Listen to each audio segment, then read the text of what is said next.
네, 홍콩 H지수는 홍콩 항생 중국 기업 지수라고도 부르는데요.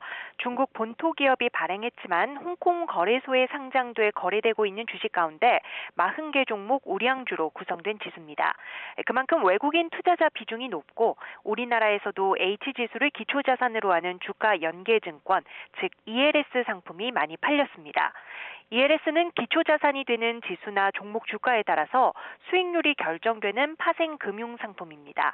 보통 6개월마다 기초자산 가격을 평가해서 일정 수준 이상이면 약속한 수익을 돌려주는데 반대로 정해둔 수준 이하로 가격이 내려가면 만기 시점에 원금 손실이 발생하게 됩니다.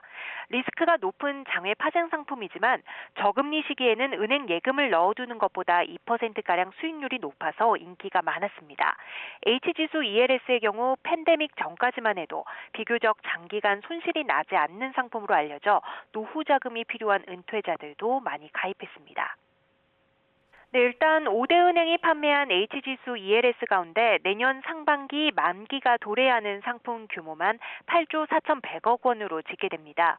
지금 이 시각 H지수는 5,965.36, 최근 6,000선 안팎에 머물러 있는데 만기 시점까지 이 수준이 유지된다면 손실 규모가 3조 원대에 이를 전망입니다.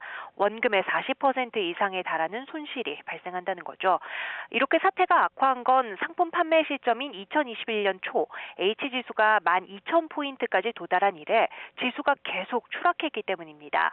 중국 빅테크 기업 규제, 부동산 침체, 또 코로나19에 따른 상하이 봉쇄 등이 맞물리며 지수가 절반 이상 무너져 내렸습니다. 중국 경제가 이 정도로까지 침체할 줄 아무도 내다보지 못했던 것이죠.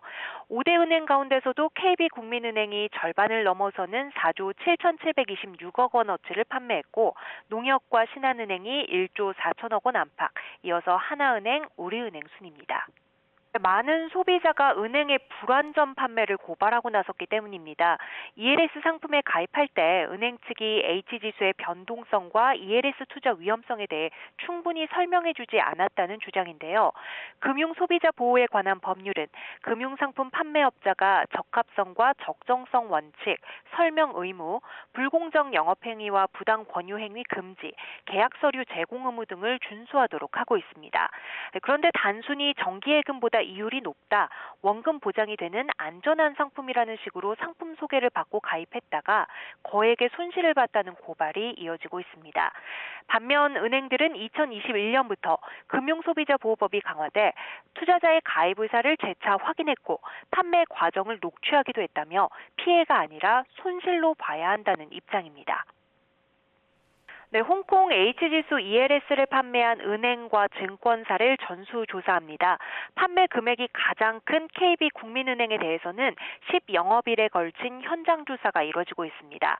다른 판매 은행과 증권사 6곳에 대해서는 서면 조사를 진행할 방침입니다.